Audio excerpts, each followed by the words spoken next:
Hey guys, welcome back to my channel. It's your girl T Milan. I am back with another video.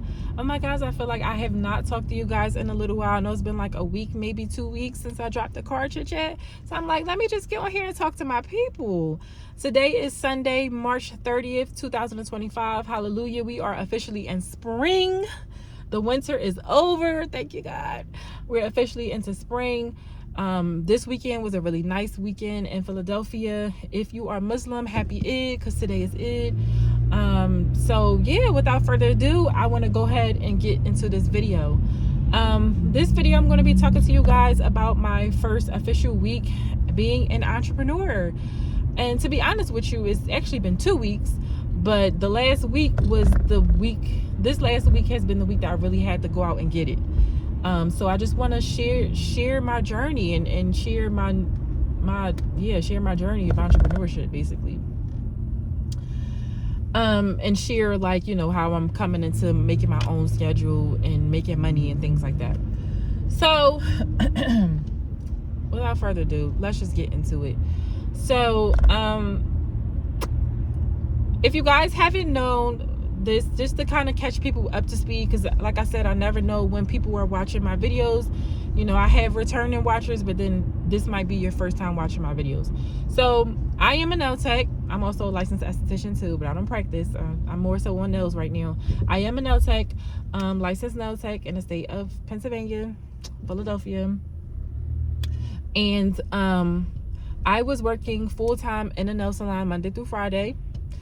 And then I was booth running or renting a space in a glam studio on the weekends.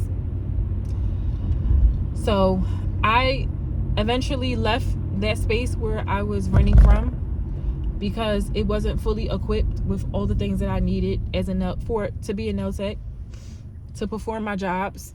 Oh, it was dark. To perform my jobs as a nail tech. And that's including having a pedicure station. It was a whole big thing. He kept promising, oh, I'm gonna put the pedicure station, and it just never happened. So, you know, it's pointless for me to pay my money, and people are hitting me up about hands and feet, and I'm unable to perform feet, and I'm losing I'm losing potential clients because I'm not able to provide a service for them. So now I'm wasting my money. So I decided to let that go. And about a week after that, I decided to quit my job working full-time in a salon. And the reason why I quit my job in the nail salon is because she was only having me doing manis and pedis. And I can do acrylics. I can also do builder gel. I just think, like, when I first started working in her salon, I used so what happened was, I first started working in her salon. I used like this primer or bonder, whatever, and I did somebody's nails, and basically the girl nails lifted. And so the girl ended up writing a bad review on the website. And people just don't be making sense to me. She came in, we took care of her. You know, somebody else did her nails. We took care of her. She came back. She got her nails redone. And she still kept coming back to the business. But yet you wrote this negative review on Google. So, honestly, it was my goof up. I should not have used a different primer without really trying it on myself first. It just is what it is. But, so, the owner, she took me off of doing acrylics and all enhancements and was like, well, we'll teach you. And plus, they have a certain standard in that salon, how they want their work to look. Not saying that my work was bad, but I did needed some fine-tuning in my work. And so they had a certain standard. They cater to a different type of people. And these people are not hard to please, but these people are paying more for their nails, and they're looking for a certain quality, and they're looking for a certain look.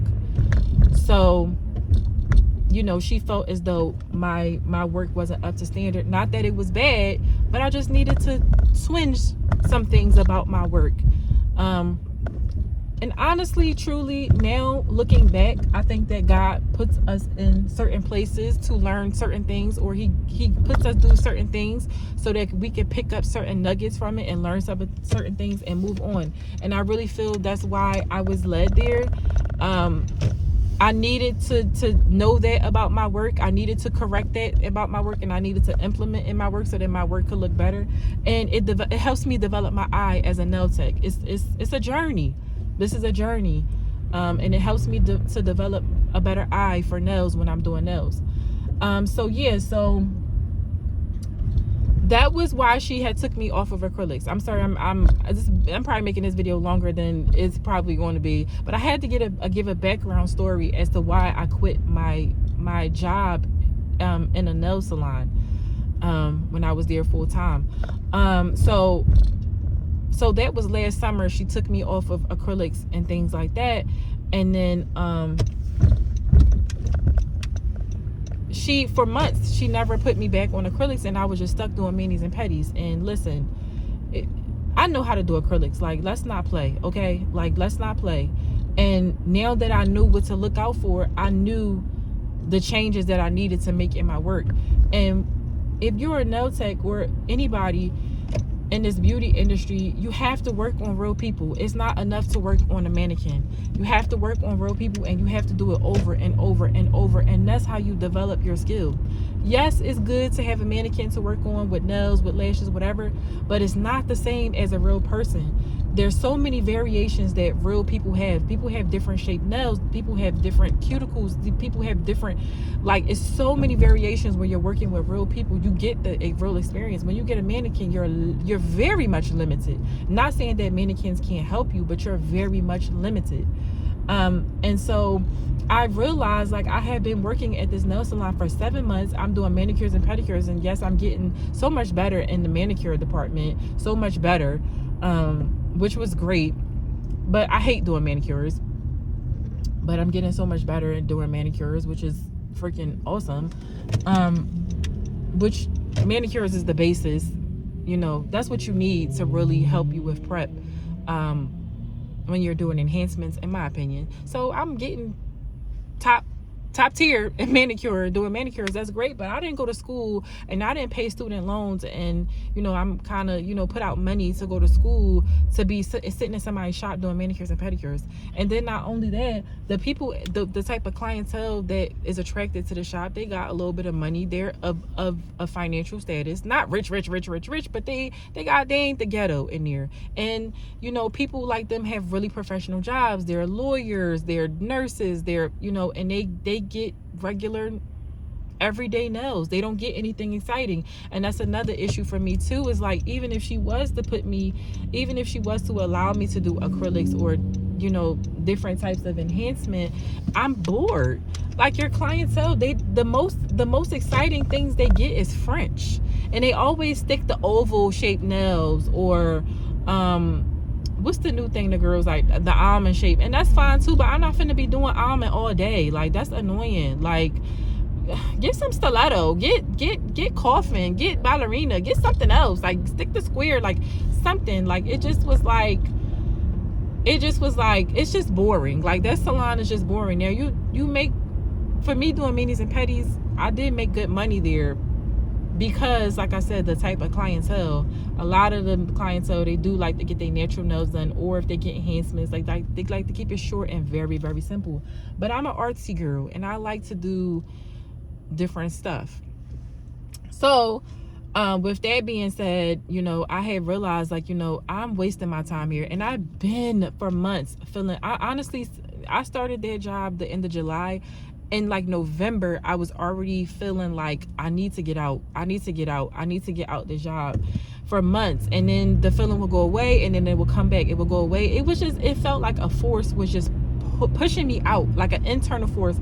Not nothing that anybody else was doing in the salon, but more so because the people that I work with were good. Like, I had good co-workers, so I wasn't feeling that force coming from, like, externally from the people in the salon, but more so internally. Like, Kelly, you know you better than this. You know you can do better work. You know you can do acrylics. You know you do good jobs. And I also felt like I was regressing. So you know, before I started working in that salon, when I used to work in my old salon, I would get a short full set of acrylics with French tips done in an hour and 15 minutes.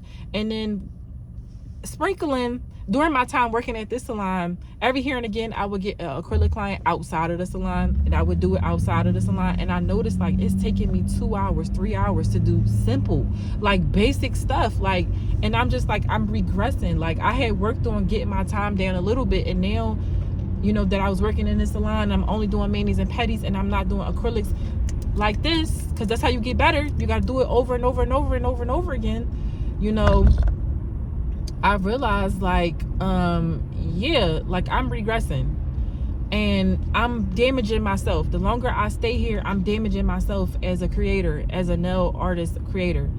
You know, you guys know I'm also into character art as well.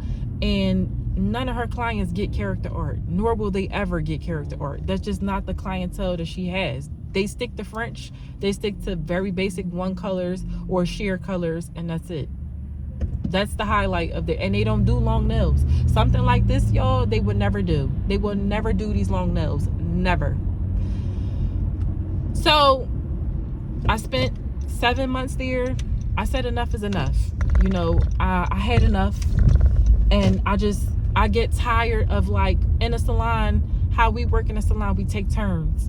And at first, when you first come in here, your turn is based off of whoever walks in first. So, and when we come in the morning, whoever comes in, however time y'all come in, that's where you're placed at. So if you came in first, then the first client goes to you. You came in second, the second client goes to you. You came in third. And then after everybody has their turns, then we start going on the order of who's finished first. So if everybody have a client, you know, if the second person just will happen to finish first, then they will get that next client. You know, you get what I'm saying? So I just got tired of it being my turn, and it would be a high ticket client. They might want to refill, or they might want to refill in the pedicure, but because I'm not on acrylics, I can't perform that. Like, I can't do refills. Like, come on. And I asked her, I said, could I be put on refills? And she told me no. She wanted me to see me practice on myself and do this and do this. Like, it just was like weird. And I'm like, I've been doing acrylics on myself for months. I do my own nails. Nobody does my nails. I do my own nails, and I do a damn good job. And now I just started feeling like she want to keep putting like stipulations and just things like, I don't know, like I just feel like I wasn't growing there, and I just feel like she kind of was low-key like stopping me from like growing, even though she kept telling me like that's not the case. But I just was feeling like she was. So I got up out there. Pretty much in a nutshell, I quit the job. And so I got my last check 2 Mondays ago. And so I just kind of just like been on this like entrepreneur journey. The first week of me being an entrepreneur, I was getting my car together, and I was moving my stuff into the other place that I'm working out of now. I'm renting.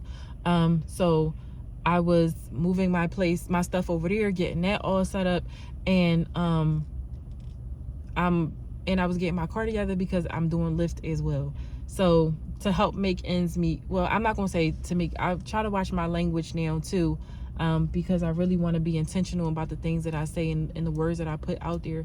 But to help circulate money, I do Lyft, and like I said, I also am renting in a nail salon. So yes, that first week was a lot of getting things together, and then last week, which would be my second week, things were going into action and into play. So I kind of just want to talk about last week. Yeah, guys, like last week it was so I'm a night owl. I'm used to staying up late at night. And so now my schedule is changing. Now I want to get up early in the morning to get out and do Lyft. I have to worry about like the flows of traffic and what works best for me. And I think I found like a strategy that works best for me to help me basically milk the system, is get as get as much as I can, make as much money as I can, and not have to spend a ton of money on gas or, you know, do a ton of mileage, but kind of like get in and get out, or spend a lot of time and kind of make my quota. There's a quota I want to make every day. And so, yeah, last week was very hard for me because I was changing around my sleeping schedule. But the last couple nights I've been able to, the last 2 nights, I was able to sleep at night all night, which is very, very, very good. Because before I was going to sleep at like 3:30, 4 o'clock in the morning. And that's not good because I want to get up early in the morning to do Lyft. And when you're driving, you can't drive tired. Like, that's just not, that doesn't mix. Driving and being tired does not mix, and I need a full bar of energy in the morning. So this week has been a lot of that has been like my biggest struggle, getting my sleeping schedule on track. But I think that I should be able to sleep a good night rest, and I think in the morning I will definitely have a full tank of energy tomorrow. So, and also holding myself accountable is something that I have been on myself about, and I'm actually proud of myself, y'all. Like, that was my biggest fear becoming an entrepreneur, is that because I work on my own terms and I can work anytime I want to, whatever, I make my own schedule. I feared that I would be in the bed, or I would just be very lackadaisical, very lazy, very relaxed. And honestly, last week I was on it as much as I could be, because like I said, my sleeping schedule was thrown off. So it was like I would work and then I'd be like, bro, I'm tired, I gotta go lay down. And just my body just needed like that rest. But I've been, every time that I was supposed to show up, I showed up. And that's the biggest thing when you're becoming an entrepreneur, is really showing up for yourself and creating their schedule. It's like, okay, I can't be in this bed all day. I know you want to be lazy, you want to be in the bed, you want to watch Netflix, you want to do, but you can't do that. You can't. You have to show up for yourself, and that's been the biggest thing. And like, I'm proud of myself, because last week I really stuck to my guns, and it wasn't perfect, like I said, because I've been switching my sleeping schedule, so it was not perfect. But I think this week is going to be a better week in terms of me getting more sleep at night, and in terms of me having more energy during the day, in terms of like me really showing up. Last week I still showed up for myself, but this week I'm going to be able to show up for myself even more, because I'm really like working on having like good energy this week, like just having a full bar of energy. So I think that has been like the biggest challenge. The biggest thing that I was concerned about initially was like being scared that I was going to be lazy. But like, no, this is, even though you're an entrepreneur, I know a lot of people feel like they're an entrepreneur, they can do whatever they want, but you still have to like hold yourself accountable. You still have to show up. I still have to be in that salon and show up. Even when there's a slow day and I only got one client, or I don't have no clients, I still do something else while you sitting there, like practice. And that's what I've been doing too. Like, if it's a slow day and I'm in the salon, like I'll sit there and I'll practice something. I'll practice my beads, I'll practice acrylics, I'll practice doing builder gel. I'll practice because I want to get faster and I want to get better. Always the goal is to be faster and better, maximizing my time. You know, wherever I'm at, I'll practice doing art, I'll practice doing French. Even though I know how to do these things, I'll just keep doing it because I want to increase my speed. But I'll just keep doing it. I'll practice something that I've never done before. Like, I'll use my time wisely when I'm in it, or I'll make content, I'll post, or I'll edit. You know, I'll use my time wisely if I'm in that salon and there's no clients. Like, I use my time wisely, and I've been so proud of myself because I've really been showing up for myself. Like, that's the biggest thing. Being organized with my time and showing up when I'm supposed to show up. If I'm supposed to be in a salon, I'm in that salon. If I'm supposed to be driving and doing Lyft, I'm driving, I'm doing Lyft.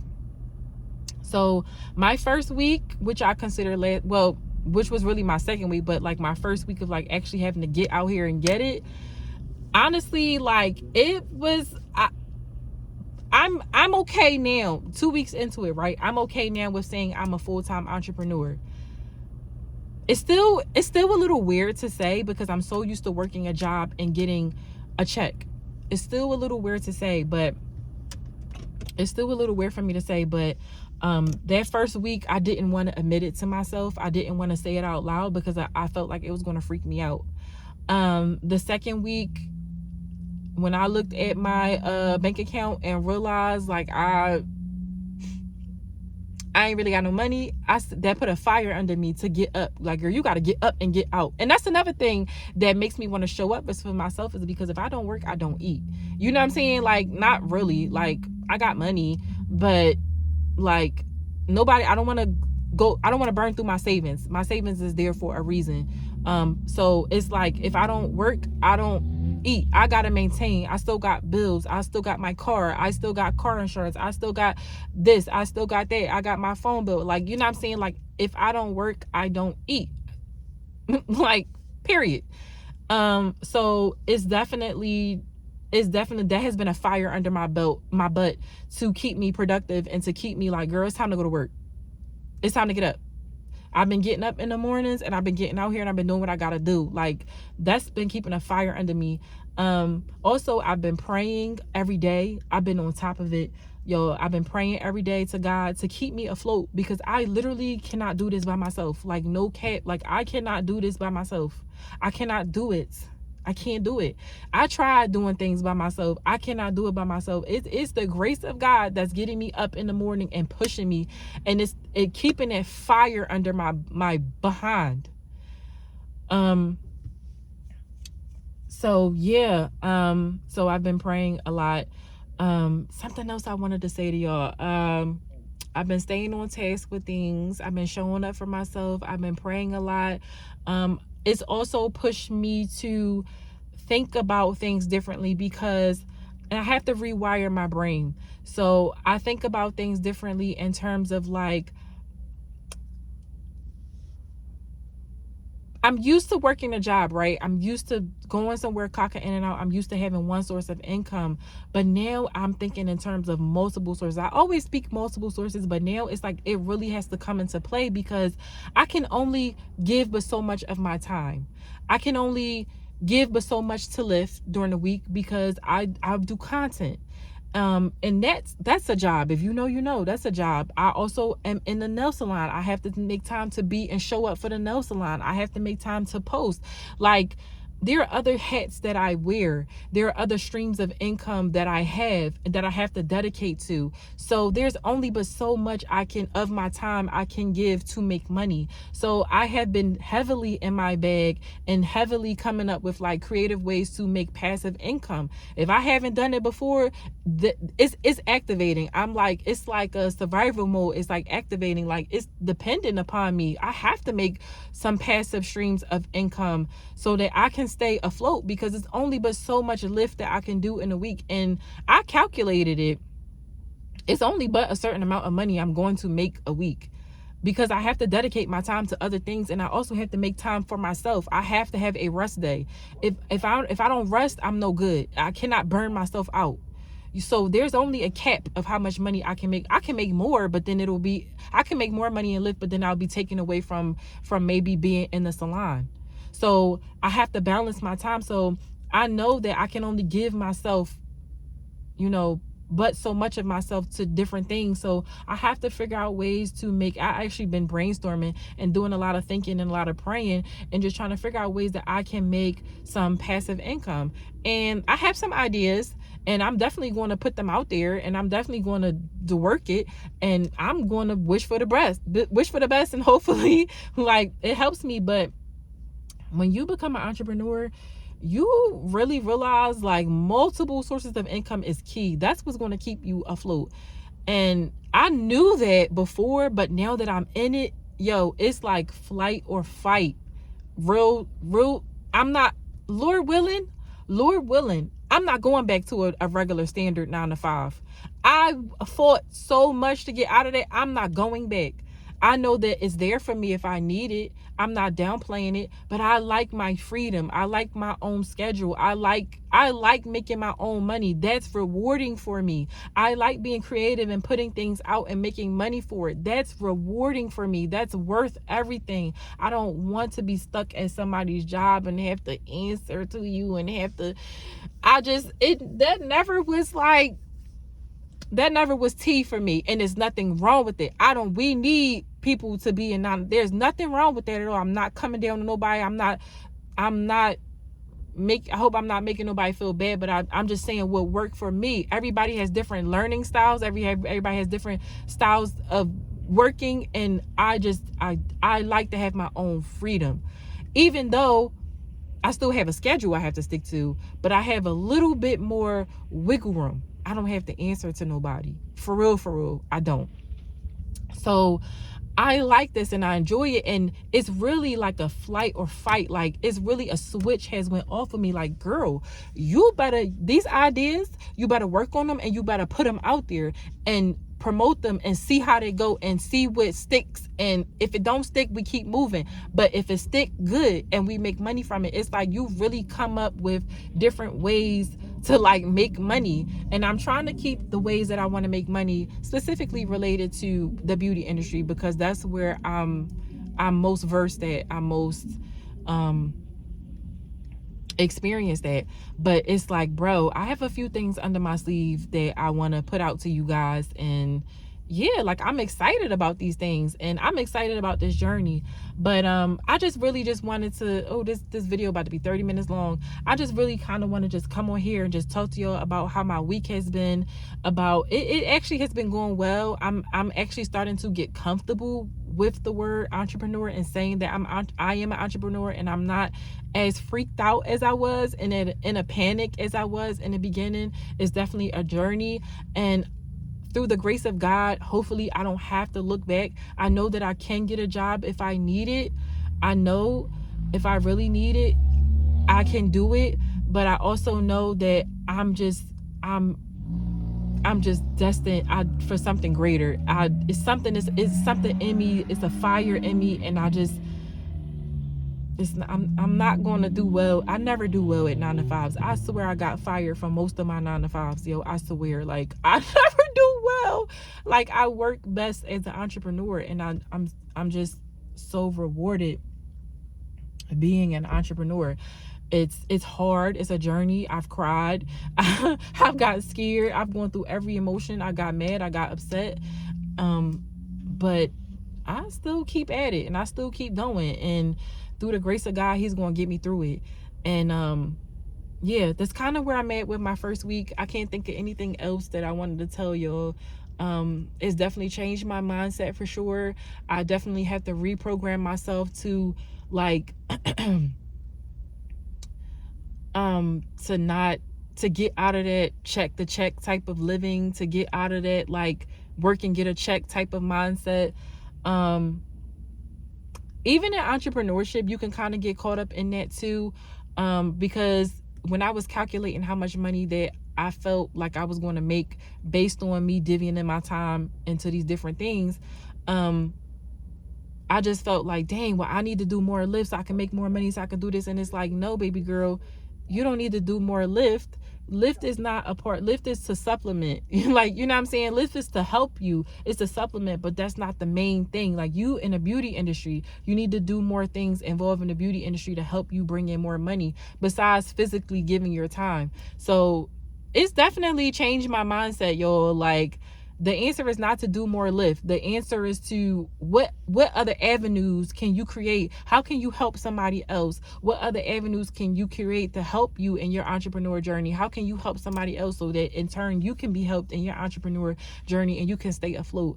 So it's definitely changed my mindset. It's definitely has me build a stronger relationship with God and be more in my faith. Because at the end of the day, like, I literally, actually, I'm about to go park closer, but at the end of the day, like, I literally cannot do this without God, y'all. Like, people say this all the time, but like, when you in this, like, bro, like, you cannot do this without your higher power.